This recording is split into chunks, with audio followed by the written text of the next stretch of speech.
Hi, everyone. Today we're joined by Joseph Vellone. He's the CEO of ChargeScape, the automaker-backed company helping turn electric vehicles into flexible grid assets.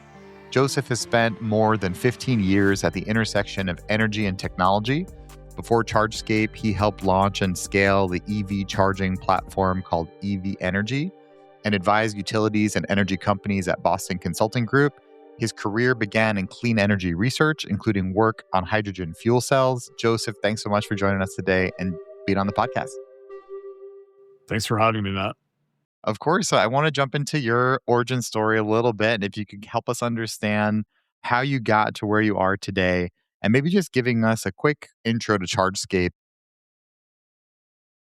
Yeah, sure. So I have been interested in clean transportation since I was in high school.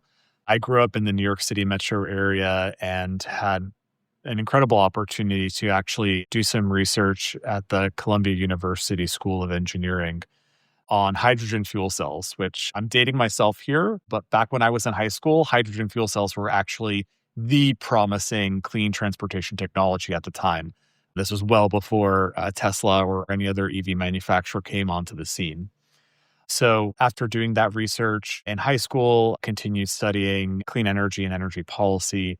In college, actually worked for the United Nations right out of college, doing a bunch of different work, including some energy and poverty alleviation work, where really access to affordable, clean energy made me realize it's so fundamental to economic development, no matter where you are in the world.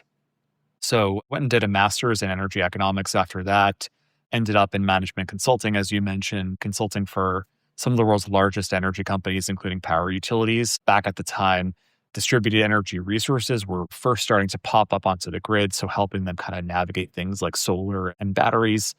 And then actually left the Boston Consulting Group to join a couple of colleagues, a brand new startup called EV Energy, as you mentioned. They were quite early. This was back in Europe, actually, when EV adoption in Europe was a bit ahead of the United States in sort of building a smart charging platform, and then left to come and run ChargeScape a couple of years ago. Awesome. Thank you for running us through your story. And it's an interesting journey that you've had to get to where you are today.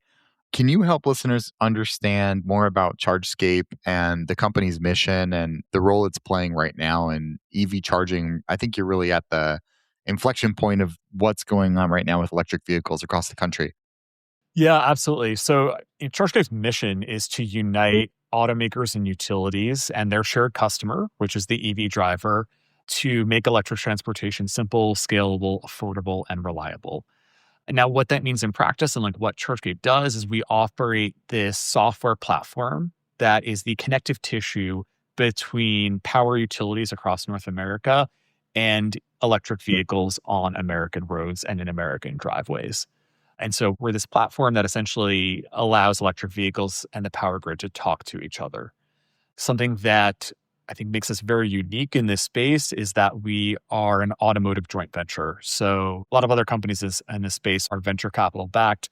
We're very different. We're a joint venture of automakers, actually competing automakers, who pooled their money together to build this common platform for the industry. And so what that means is we have this unparalleled access into automakers' boardrooms across the country, across the world. We work hand in hand with them on vehicle grid integration. It also just means that we are really well capitalized and kind of provide like a stable partner to utilities looking to do this long term. That all sounds really interesting, Joseph. I want to really dig in on ChargeScape and how you're working with these auto companies right now, really at the intersection of utilities and EVs, as you mentioned. So, can you run us through why the platform is backed by automakers? Because I think you mentioned that really briefly, but I think it's important to emphasize how different the company is and kind of the origin story there of how you started partnering with these different auto companies. Yeah. So why did automakers pool all of this money to form ChargeScape? Well, a couple of reasons. Firstly, they formed ChargeScape to sell more electric vehicles. Their goal as automakers is to sell cars.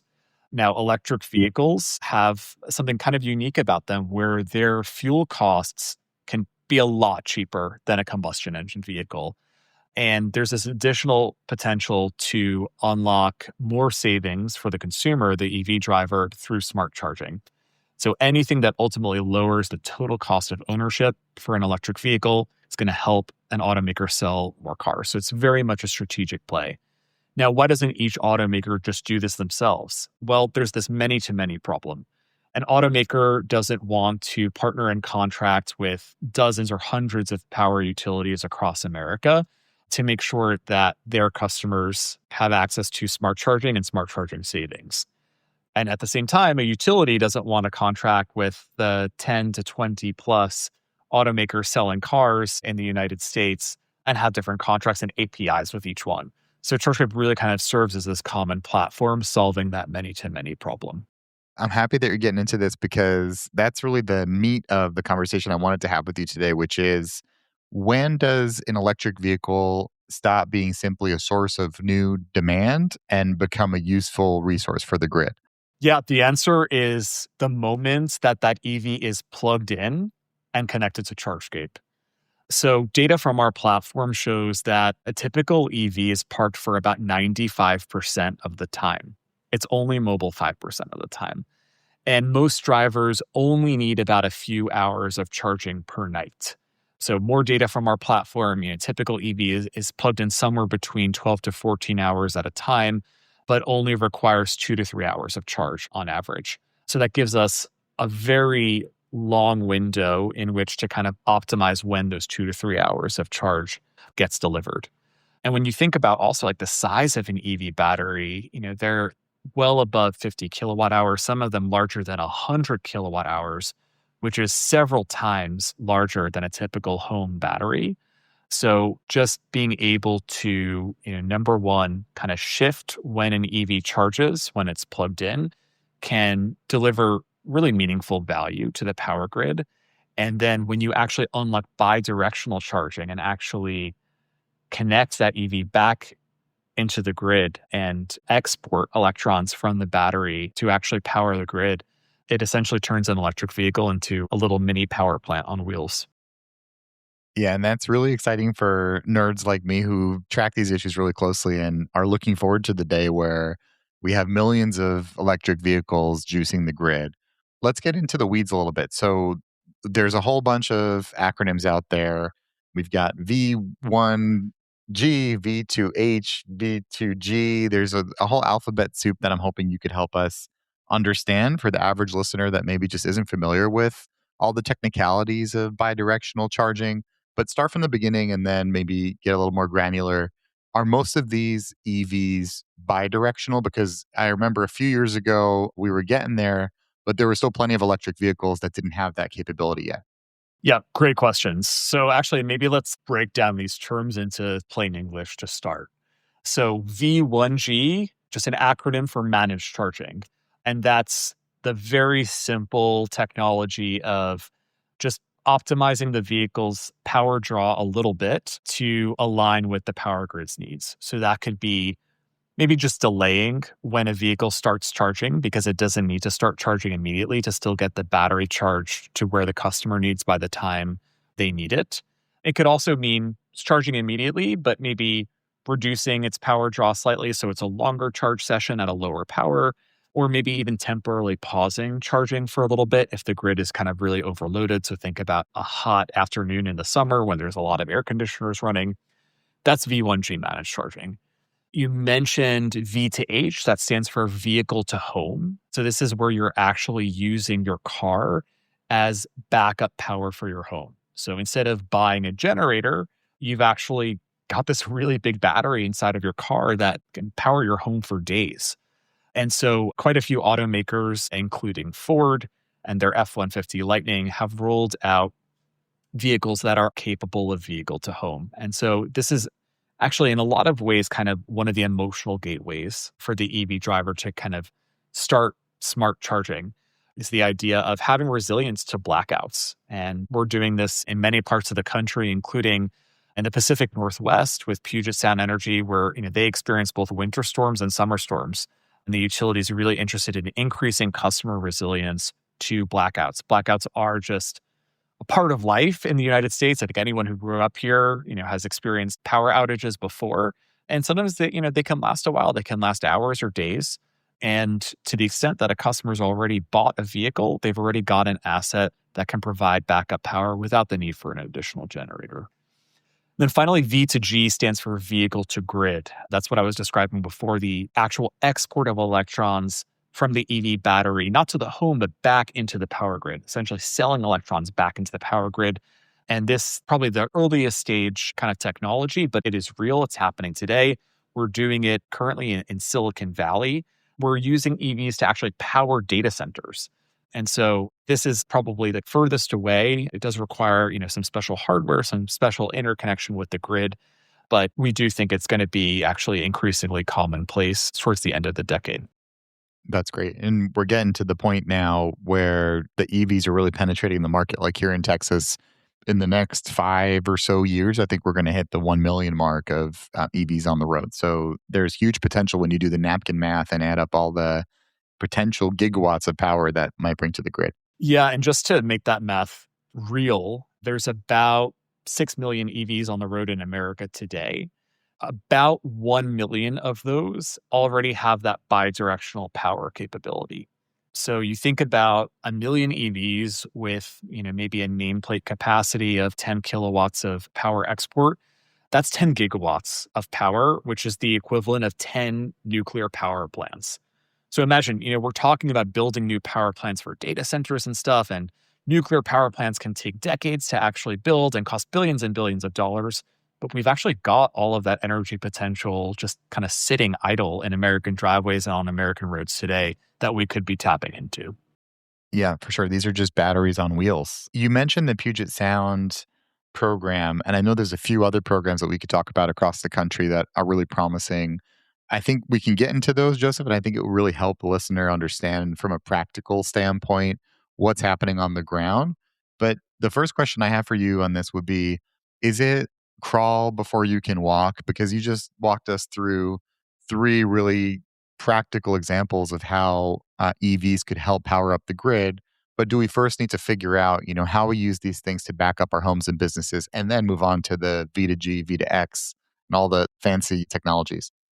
I think it depends on what perspective you're looking at this from. I think what we see from the average American consumer is there is that kind of natural transition that they go through, right? I think, first of all, just buying an EV in the first place feels like a big first step for a lot of Americans. We're getting there, and there's more EVs on the roads than there ever have been in America that are on the roads today. And just kind of overcoming, right, that kind of emotional hurdle of how do I charge and how do I charge at home and what happens on a road trip. Then as people start to get a little bit more comfortable, they become comfortable with the idea of, having their automaker kind of optimize their charging at home, especially if it's going to save them money. And we're talking about Texas here, so I would be remiss if I did not talk about our free EV miles program with TXU Energy across Texas that offers TXU customers unlimited free at-home EV charging that they do on this plan. And so that just requires a little bit of scheduling, making sure that you're charging your EV during the hours of 10 p.m. until 1 p.m. the next day. So you have a very long window to play with there. That's usually a pretty clear financial decision for a consumer to make, right? If they're going to get free charging, the idea of just like setting a schedule or letting their automaker kind of maybe delay charging for a few hours to align with off-peak hours, if that means, again, they're going to get free charging or a lot of cash back maybe from the utility. We run another program in New York, which it's a very different program. It's with Con Edison. Their customers get cash back for every kilowatt hour of charging they do off-peak. And we have customers who are earning over $1,000 a year in cash just for doing that. So that's kind of like the first step as a consumer. And then you start to get comfortable with this idea of managed charging. And maybe you're living in a part of the country where there are frequent power outages and you realize that your vehicle can actually serve as backup power for your home. And so there is probably a little bit of electrical work that you need to do to be able to get that EV plugged into your home the same way you would need to do for a generator. A lot of automakers kind of offer a kit that allows you to do that. You could also have an electrician come and do that. And then you're starting to get comfortable with Actually having a backup power source, draining your EV battery a little bit to power your home, provide that backup resilience.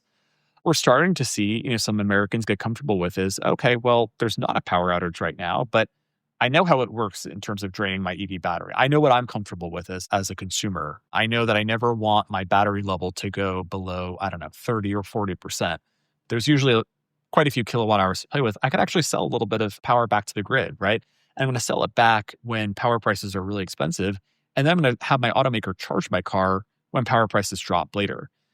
I'm actually going to engage in some energy arbitrage that you don't need to be sophisticated to do because through ChargeScape, your automaker is kind of doing that for you behind the scenes. And that's kind of the progression that we see the consumer go through.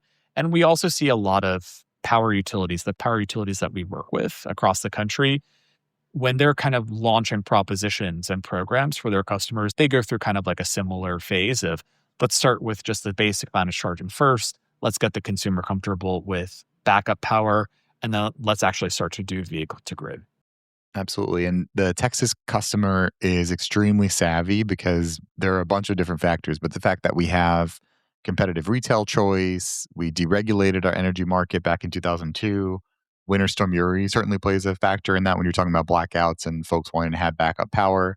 The fact that millions of Texans are now looking at residential batteries as potential source of backup power, but now EVs are kind of entering the scene as this new alternative way to back up your home. So when you speak about these programs, Joseph, that ChargeScape is currently offering, what are the incentives that you've noticed actually move the needle and actually encourage customers to shift their behavior? Because one thing you said really caught my attention, which is most people don't want to be bothered. Their vehicle can be charged at 9 p.m. or 3 a.m. or whatever it might be, as long as they wake up in the morning and they've got their battery juiced and ready to go. So is it simply just taking that away and allowing the retail provider to manage the charging, or what's been kind of the silver bullet here for getting customers enrolled in these programs? Yeah, look, as you mentioned, Americans are very savvy, very financially motivated. And so it all comes down to the financial incentives. That's what we see time and again in every state from the South in Texas to New England, where we work with Eversource Energy in Massachusetts and Connecticut. And generally, like the programs that are most successful offer customers a very kind of like reliable financial incentive. And that could take different forms. So I mentioned free EV charging in Texas. Yeah, really easy to understand. You know, as a consumer, when you plug in at home and you plug in during those hours, you're never going to pay for EV charging. Super simple to understand.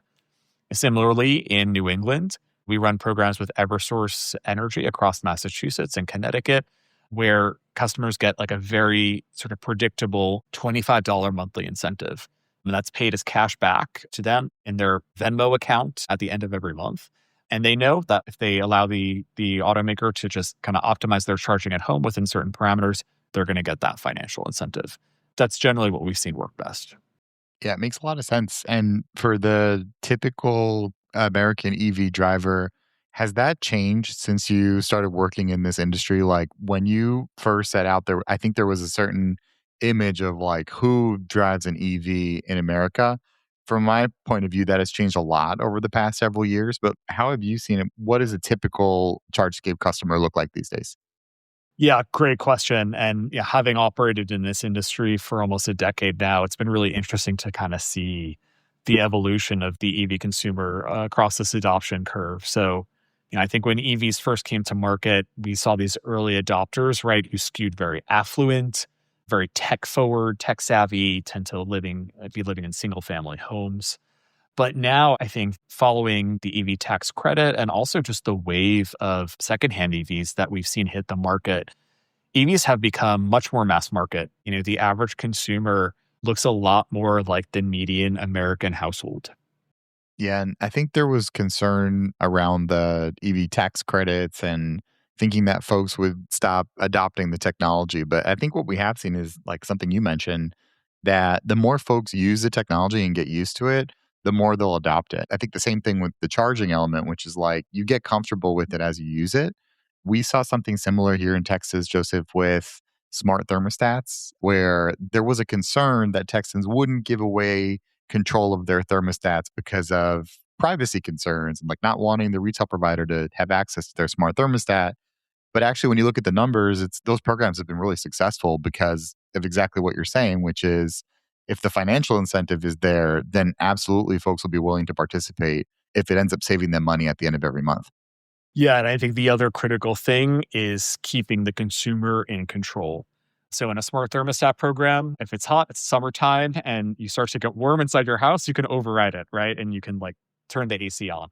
Similarly with smart charging, automakers allow the consumer to opt out or temporarily override a smart charging schedule to charge now whenever they need it. So, of course, even when managed charging is happening in the background, there are certain parameters that are always respected, right? Which no matter what, no matter how little flexibility we may have in a short window, we'll make sure your car is charged fully to the battery level you specify by the time you need it. But we've seen time and again, EV drivers will set a smart schedule thinking that they have until the next morning and then something comes up. Suddenly they've got to go pick their kid up or, they need to go run an errand soon and they need a quick charge. And so there is always that button that the automaker offers to override. So maintaining that element of customer control, I think psychologically is so important for broader scale participation. Yeah, it absolutely is. And I want to jump into the policy a little bit with you because we talk a lot of energy policy on this podcast. And I think our listeners are comfortable with getting in the weeds a little bit on this. I just want to know, like, from a bird's eye perspective, what needs to change? Like, what are you seeing, not just in Texas, but across the country when it comes to whether it's utilities that are maybe reluctant to adopt these programs? Is there some policy switch that can be made to really encourage folks to enroll in these programs? Like, do you see it as a policy challenge or is it more of a cultural challenge that we're facing? I think it's more of a policy challenge than anything. And kind of thinking about the most common issues that I see in utility regulators across America. Well, it's a couple. Firstly, this has been eye opening for me. Utilities extract different value streams from managed EV charging. There is value that they extract at what we call kind of like the system level, which is like kind of just keeping the system stable and reducing what we call peak demand so that they don't need to switch on expensive peaker plants during maybe just like an hour or two in the afternoon or evening. There's also this additional distribution value that EVs can really deliver. I think what's really interesting about EVs is that their adoption continues to be clustered. I think we talked about like skewed affluent for a while, so more kind of affluent zip codes. That's changing now, but it's certainly clustered in more residential neighborhoods or areas where like a big EV fleet, whether it's Waymos or Amazon delivery vans, are charging. And the power grid is made up of millions and millions of pieces of equipment and wires. And there are certain pieces of equipment within a utility service territory that might get particularly strained, whether that's by EVs or because there's also like a big factory or there's other sources of demand operating on that feeder or that substation. And there's an additional source of value there that EVs can unlock. So, maybe you don't need to do managed charging for all EVs across the state. Maybe at a certain time, you just need it in a specific pocket of your service territory. So that's another value stream that EVs can provide. And then there's additional kind of energy market services in ERCOT, in CAISO in California. I think what I've seen is that utilities, as they're kind of like planning and valuing smart charging, these different value streams are not necessarily kind of coming together and being comprehensively quantified and considered. And so I think that's a barrier. Part of that just comes back to the way that utilities are organized and structured, and you have kind of these different teams realizing different sources of the value, but not talking to each other. I think another, sort of like major policy barrier is a little bit more on like the bidirectional side. So as I mentioned, if you're going to export power back to the grid, just like with solar, you do need to have what's called a grid interconnection. And I think what we have seen is that interconnection processes and pathways vary widely by utility and state, but do tend to take quite a long time. So there's currently just like a backlog of EV drivers who want to be exporting to the grid, but who are waiting for their utility to approve it. And look, we hear similar stories as well about data centers and data center capacity. There's this backlog of power generation that we're trying to get connected to the grid that's just stuck in a queue. I definitely would like to see regulators and FERC do a little bit better to streamline and speed up that process. Yeah, I always say that like the technology moves a lot faster than the policy does. And I think this is a great example of that, right? Because technology has come such a long way in the last 5 or 10 years, but in some ways it feels like the policy is a little bit stuck in the mud. I want to just double down on a couple things you mentioned, which is at least in ERCOT, we have utilities that manage the poles and wires, right? So they don't get any incentive for the stuff that we're talking about today, which is, managed charging, V2G, deferring the transmission and distribution costs that we have in ERCOT, which are substantial and necessary, right? But if you can deploy EVs or at least manage that charging a little bit better around a substation that you know is overloaded because of, let's say, data centers coming to town or any other cause of load growth, then why wouldn't you take that option, right? Like, as for the ratepayer, this is a no-brainer because ultimately it's going to reduce the energy costs at the end of the month. Like, we spoke with someone from NRG on the podcast a couple months ago who mentioned, there are three components of the energy bill and they only control two of them because the third one is the T&D costs, right? So ultimately the retail provider has no control there. So I guess all of this is leading to a very complicated question, Joseph, which is like, how do you align those incentives? In another region of the country, it might be a lot easier because you have a vertically integrated utility. But in our case, in Texas, we've got the poles and wires companies on one hand, and then the generators and the retailers on the other. So is there a way to make those stars align a little bit better?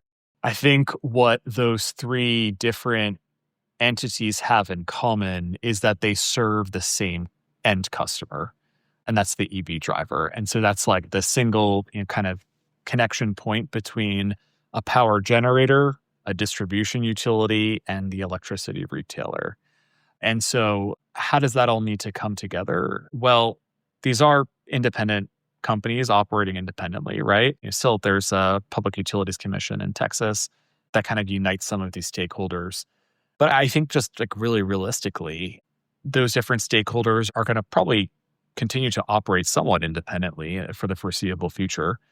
But that doesn't mean that the consumer can't receive some sort of financial incentive from each one. It's a little bit disjointed, perhaps, like a little bit more piecemeal than we would see in a vertically integrated state. Like we work with Duke Energy in North Carolina, where Duke is the power generator. They operate the poles and wires and they sell the electricity and bill the end customer. So a lot simpler there. But, I know for a fact, I believe Oncor and our Centerpoint to the distribution utilities in Texas do operate managed charging programs and smart charging programs. So, you could be a TXU Energy customer living in Oncor's kind of service territory, and you could be getting free EV charging from your electricity retailer and potentially some additional cash back as well from Oncor. Not ideal, right? You would want those incentives bundled together, and I think there's probably room for that to happen. But for the time being, Texans, I think in particular, are very financially savvy and will continue to seek out like the financial incentives and the value wherever it is. Absolutely. Yeah. And most people are not tracking these policy issues as closely as we are. There is one going on at the commission being led by Ford on, you mentioned interconnection being an issue, right? So this one would be like, if the EV is operating in parallel to the grid, then why should the customer need an interconnection agreement with the utility? Like, that's a low hanging fruit in my mind, because if you're just using this vehicle for backup power, then you're not even trying to export to the grid, right? There should be no reason to request interconnection there. Yeah. And we share Ford's stance on this topic. I've talked about it a lot. This is, as you said, low hanging fruit. There is no clear safety need for interconnection when a vehicle is operating in what we call grid parallel mode. So not exporting to the grid, but just kind of working in sync with the grid to, for example, maybe reduce the household's total energy consumption and essentially do what like a smart thermostat program would do times 10 because an EV is a lot bigger, and just to help the grid when it's needed, right? Take the home maybe off the grid for a little bit, even when there's not a blackout, to help reduce demand on the grid. If the household is getting compensated for that, it makes a lot of sense for them. And we don't necessarily see any pressing need to require an interconnection. It's causing artificially long lines and delays. And it's also forcing those customers to get in line with the customers who want to actually export power back to the grid, where there is a legitimate need for a grid interconnection, and it's delaying them as well. That's right. Yeah. At a time where speed to power is what it's all about, right? So you need that speed. Yeah, speed to power. And, every utility in America that you talk to and every grid operator is just focused on more megawatts. How many more megawatts can we get connected to the grid? We're seeing load growth in this country for the first time in 20 years, largely coming from data centers. And so there's this kind of like urgency on the one side to like connect more megawatts. And then on the other hand, you have all these megawatts in a queue that desperately want to be serving the grid, who are forced to wait in line. That's right. Yeah. Well, with the time we have left, I want to talk about how you see this playing out over the next decade. I think we've made some significant progress across the country. You've spoken to several pilot programs that are currently underway in different states under different models, right? Like the vertically integrated utilities, the ones that aren't. Where do you see this heading? Like, what is it going to take to scale these programs and go from, pilot programs to full scale market participant? Yeah, I think there's a few things there. Well, firstly, we need to get more EVs on the road. And I think we're seeing a lot of progress there. Certainly a recent slump in sales, but we do start to see those numbers picking back up. So there's a supply issue and then a demand issue, right? And on the consumer side, managed EV charging just needs to start to feel normal, right, to the typical EV driver. And I think certainly if I forecast out, I don't know, 4 years to 2030, I do think that's something that feels like relatively experimental today. It will start to feel, I think, much more normal for the typical American, the typical EV driver, this concept of just your car earning money for you while it's parked. And part of that is just like getting the consumer enrolled at the point of EV sale or lease. And some of our automakers, including Ford, is already doing that today in their dealerships, which is fantastic. And then there's also the kind of the behind the scenes optimization and just the consumer comfort with it. I always like to use the analogy, if you're an iPhone user, of Apple's optimized charging feature. That's something that has become the default for an iPhone charging, right? And you plug it in at night, gives you a little pop-up, optimized charging. Your phone will be charged by, I don't know, 3:30, 4 in the morning. Probably looks at your alarm as well and makes sure it's charged by then. And it just happens in the background while you sleep and you don't really care about it. And in that case, I'm not even earning money from it, but I know that it's helping my battery health. And as a consumer, I don't really mind. It just sort of becomes second nature. So I think that's like a really big part of it. I think the other part is, again, just this bidirectional charging becoming a little bit more mainstream. So we're seeing a lot of automakers now bring new cars to market that are bidirectional capable or rolling out software updates that unlock the bidirectional capability. Tesla's made announcements there. Rivian has made announcements about over-the-air updates for its R2 fleet of vehicles. BMW is rolling out bidirectional capable vehicles starting with the 2027 model year. And then you've got the automakers who have been doing it for a while, including GM, Ford, Hyundai. So more and more vehicles that are bidirectional capable, I think, is going to go quite a ways in getting more megawatts of flexible capacity on the grid. Yeah, it's becoming more of the norm. And how does ChargeScape view the growing pool of used EVs? Like, how much do you think about the life cycle of these vehicles as far as how do we take advantage of not just the newer ones that are being released, but the used ones that could also serve the grid? Yeah, we see this kind of wave of secondhand EVs that's hitting the market now as a huge opportunity for us. So just to throw out some numbers, Cox Automotive forecasts that about 300,000 EVs will return from lease in America this year in 2026. That number will jump to 600,000 next year in 2027 and 700,000 in 2028. And this is all a result of a lot of Americans taking advantage of that EV tax credit loophole, where no matter your income level or the type of EV, you could get the $7,500 rebate essentially applied to your lease and made for a very cheap lease. Those leases last 2 to 3 years, and those cars now are returning to market. And so we at ChargeScape view this as a great opportunity to kind of re-engage that next owner of the vehicle, right? They're probably going to buy a certified pre-owned vehicle from their dealership lot. This EV driver is almost certainly going to be a little bit more price conscious and financially sensitive than the one who bought the new $60,000 vehicle. You now have the person buying it for $25,000 and much more likely to sign up for a smart charging program and earn the financial incentives to further reduce the total cost of ownership. So this is something that ChargeScape and our automaker partners are investing a lot of time and money into, and we're already starting to see it bear fruit today in our enrollment.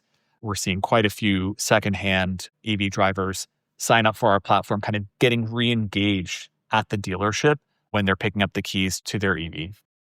Great. And Joseph, you mentioned earlier that it's not just about single family homes, that obviously there's the multifamily home experience.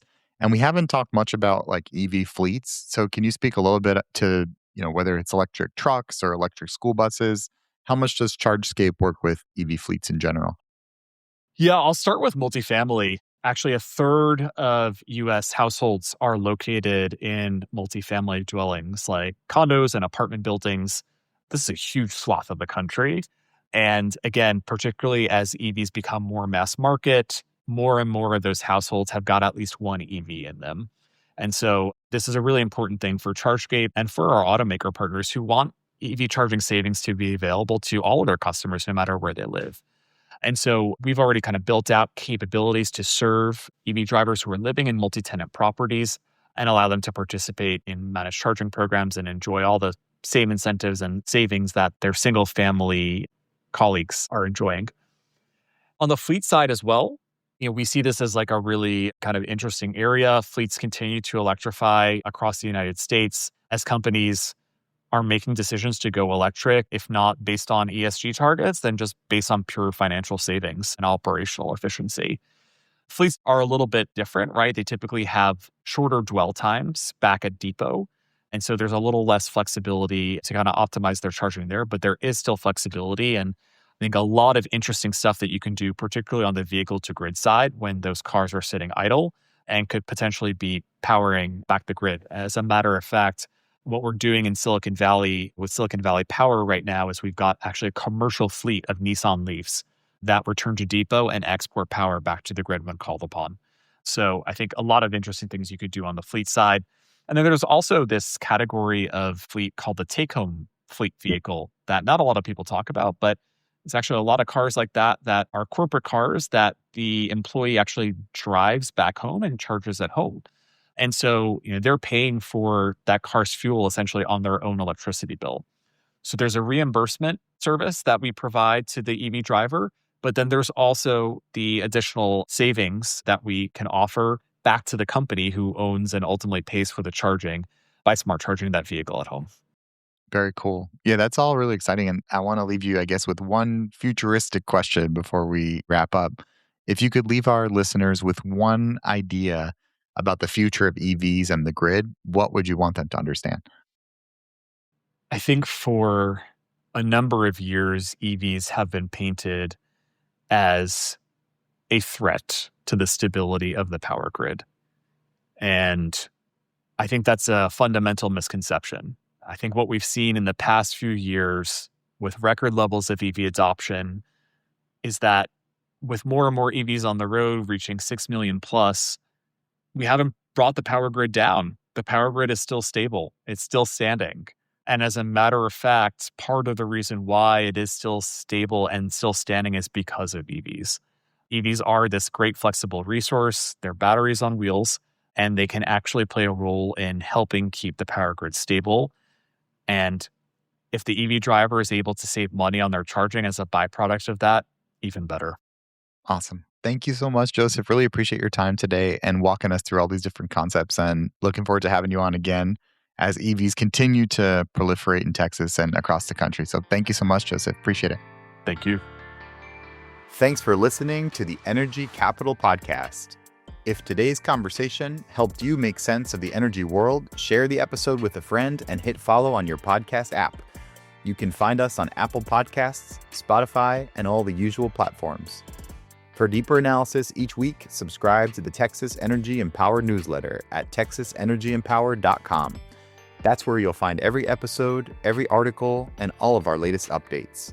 We're also on LinkedIn, X, and YouTube, where we post clips, insights, and ongoing commentary. Big thanks to Nate Peavy, our producer. I'm Matt Boms, and I'll see you next time. Stay curious, stay engaged, and let's keep building a stronger, smarter energy future.